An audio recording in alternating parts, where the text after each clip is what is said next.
Hospital আলহামদুলিল্লাহ আমরা প্রায় 10 তলা ভিত্তি 10 তলা বিল্ডিং হবে সেইভাবে ভিত্তি আমরা হসপিটাল আলহামদুলিল্লাহ দিয়েছি। শুধু এখানে আন্ডারগ্রাউন্ড আছে। নিচে যখন ঢালাই দিছিলাম তখন ওদেরকে জিজ্ঞেস করছিলাম কি পরিমাণ রড লাগবে। নিচের যে ফ্লোরটা বলে হুজুর 139 টনের মতো রড লাগবে। 139 না 40 টন বললো। 140 যাও 139 যে 140 টন রড এর নিচের ফ্লোরটা ঢালাই দিতে লাগছে। তা যাই হোক আলহামদুলিল্লাহ 3 বড় উঁচা। তা যাই হোক এটা কিভাবে হবে এটা কিন্তু চিন্তা করলে আসলে করতে পারতাম না। ওই আমাদের মাওলানা জাকারিয়া হামিদি কই এই হ্যাঁ তো পরিকল্পনা বিশাল। আমি তো ভয় পেয়ে গেছি যে পরিকল্পনা করছে। আর আমাদের সেক্রেটারি জেনারেল গোলাম মাওলা সাহেব আল্লাহ বেহেশতে নসিব করুন, ওই আল্লাহর বন্দার যে একটা সাহস জোগাইতো মানে সেটা চিন্তার বাহিরে। তারা বিশাল এক ফর্দ নিয়ে আসছে। আমি চিন্তা করি যদি বেইস করতে যাই তাহলে সেখানে 5-6 কোটি টাকার উপরে লাগবে খালি বেইস করতে না জানি পাইলিং টাইলিং করতে।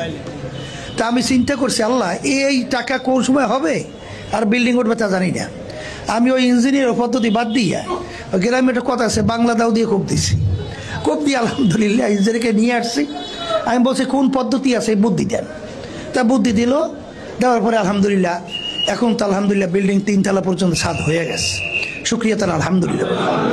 আর এই সবচেয়ে বড় আমাদের সাহস জোগাবার ব্যাপারে আমাদের হাদি মনির সাহেব, তার জন্য বিশেষ করে আপনারা দোয়া করবেন আল্লাহ তাকে সুস্থ রাখে, এখলাস নিয়া আল্লাহ তাআলা দিনের সাথে জড়াইয়া কাজ খেদমত করার তৌফিক দান করে।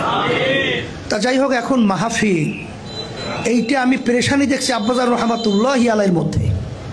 মাহফিল আমার ভাইরা আসে অনেক সময় অসুস্থ হয়ে পড়ে, হঠাৎ চিকিৎসা দেওয়ার কোনো পরিবেশ, তখন অজগরা গায়ে না কি কয় অজপাড়া না কি অজপাড়া, এই অজপাড়া গায়ে এখানে তো ওইভাবে পরিবেশ নাই। তা আব্বাজার রহমাতুল্লাহি আলাইহি নদীর পারে প্রায় 2 তলা বিল্ডিং বিশিষ্ট হসপিটাল করছিলেন।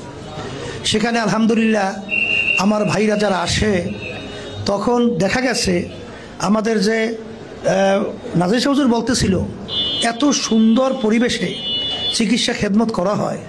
এটা আসলেই আমি বিভিন্ন জায়গায় যাওয়ার পরে আমি বিভিন্ন লোকদের কাছে শুনছি যে হুজুর হসপিটালের খেদমতটা এটা উল্লেখযোগ্য, দোয়া নাই সে পারে না। আর এর বড় অবদান হলেন আপনারা।